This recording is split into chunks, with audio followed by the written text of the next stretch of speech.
serious problem the human race in all our existence have ever faced. So I told my kids, no, maybe not zero. How about kiamat buatan manusia, man-made doomsday, right? Atau neraka bocor, which is what it is, right? This is something that affects Indonesia, Thailand, the whole of humanity, right? And it affects every single human being of the 8 billion human race, right? And the worst part about it, we're the last generation that can save this, right? So meaning if my kids and my kids' generation doesn't address this issue and reverse global emission, the next generations will suffer forever and ever. Why? Because there is no machine that has been invented to suck back the carbon dioxide. Are we all scared? Or we are motivated to do something right now? Yes, there's something called geoengineering, they're working on it, but in terms of what can suck back is only rainforests, right? And the global marine ecosystem, right?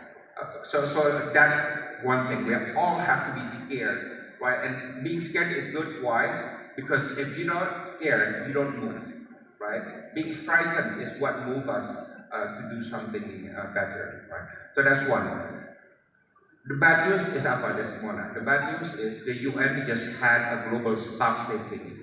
You know, after Paris, they agreed to do stock taking every 5 years. Yeah, starting from 2023 this year. And the news is very bad, which means we have NDC, Thailand have NDC, everybody has NDC. It's not going to be enough to give us the climate safety.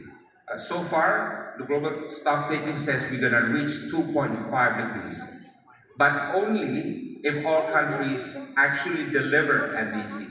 And you know, majority of countries have NDCs, but majority will not be able to deliver in policy terms, right? Jadi janji banyak ya, konsep banyak ya. Termasuk di Indonesia juga kita janji ambisius, konsep ambisius.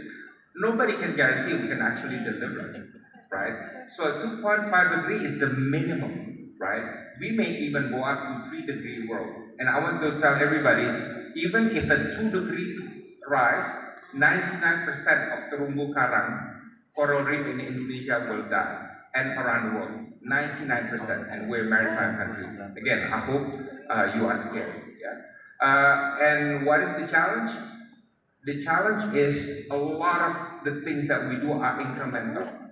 Incremental means we rise, dikit-dikit naik, right?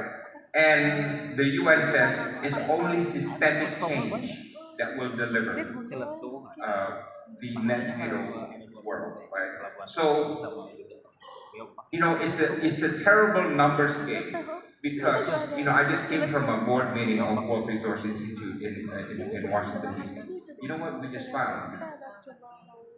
How do we connect all these numbers? Right? You know where we want to go, yeah?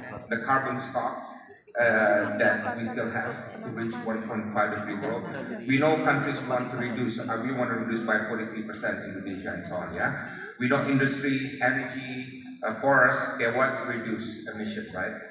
But how do you make all these numbers connect from Indonesia, from Brazil, from Congo, the Sudan, from industry, transport, energy, and so on, to deliver that? And nobody has that big idea on how all these numbers can actually connect, you know, right? So that's another challenge.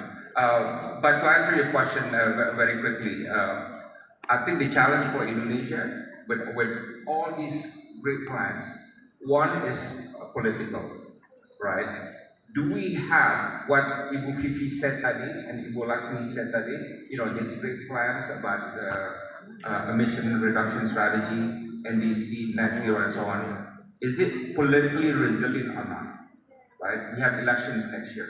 Right? I'm yet to hear all the 3 presidential candidates say, I own this issue.